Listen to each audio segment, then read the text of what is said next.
Assalamualaikum warahmatullahi wabarakatuh. Alhamdulillah. Bagaimana kabar puasanya hari ini, Mbak sekalian?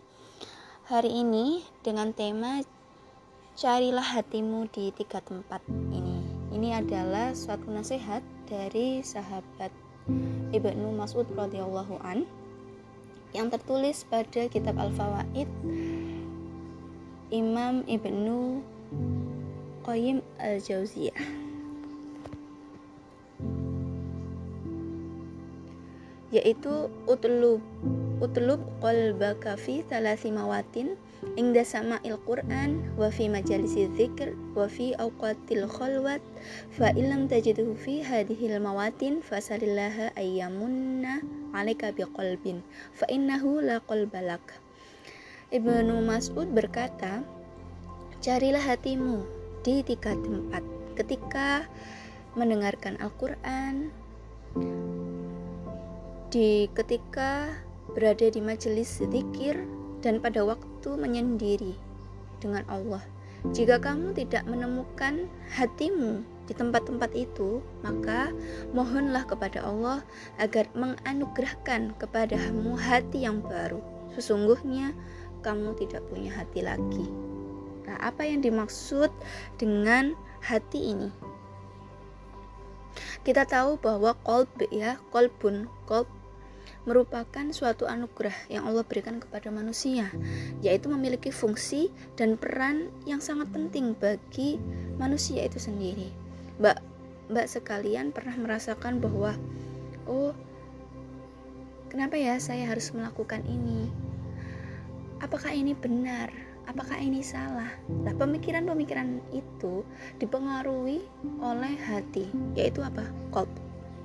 Sehingga kita harus memohon kepada Allah agar Allah memberikan kita petunjuk berupa qalbun yang salim, hati yang selamat, hati yang bersih, sehingga tempat untuk memahami dan mengendalikan diri itu ada dalam qalbun. Qalbullah yang menunjukkan watak dan jati diri kita yang sebenarnya.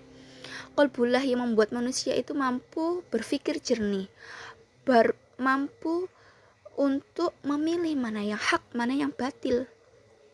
Maka keseluruhan diri manusia akan menampakkan kebersihan, kebeningan, dan kejernihan.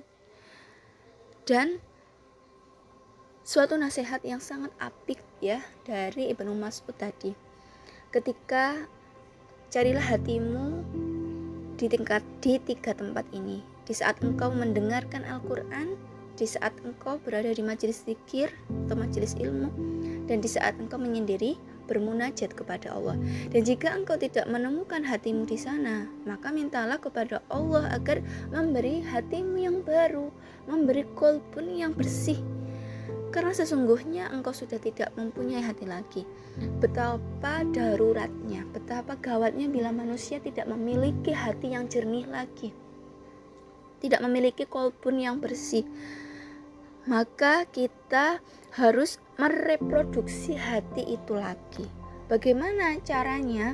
Berarti kita harus mengkonsumsi hal-hal yang bisa memproduksi, menciptakan hati yang baru itu tadi, yaitu berupa makanan-makanan hati supaya menjadi hati yang lebih sehat.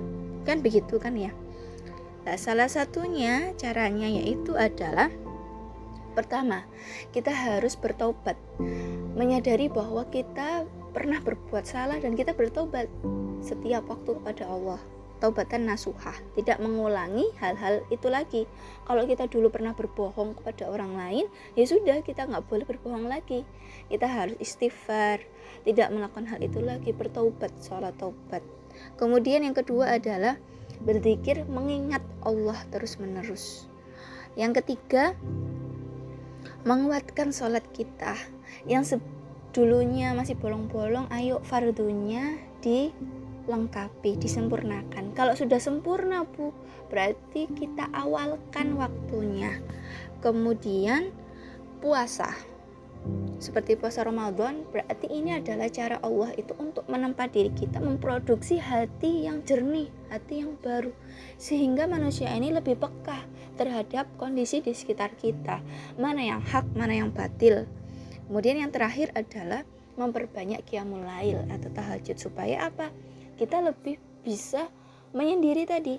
Ketika sedang berhalwat atau bermunajat menyendiri dengan Allah, kita memiliki waktu untuk bisa menenangkan hati kita, kembali kepada Allah, meminta ampun sebanyak-banyaknya kepada Allah. Itu adalah cara kita untuk bisa mereproduksi qalb yang baru, hati yang baru.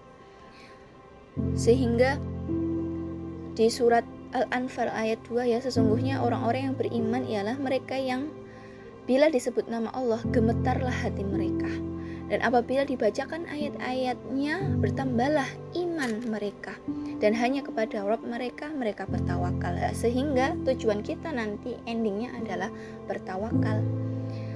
Di surat As-Sajdah ayat 15, sesungguhnya orang yang benar-benar percaya kepada ayat-ayat kami adalah mereka yang apabila diperingatkan dengan ayat-ayat itu, mereka segera bersujud, bertasbih, dan memuji Rabb-nya.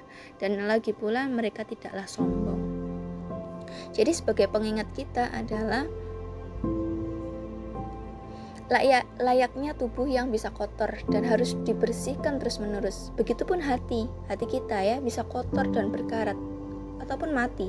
Sehingga kita harus terus menjaga kebersihan hati itu agar tidak menjadi keras dan lambat laun menjadi orang yang tidak lagi memiliki hati.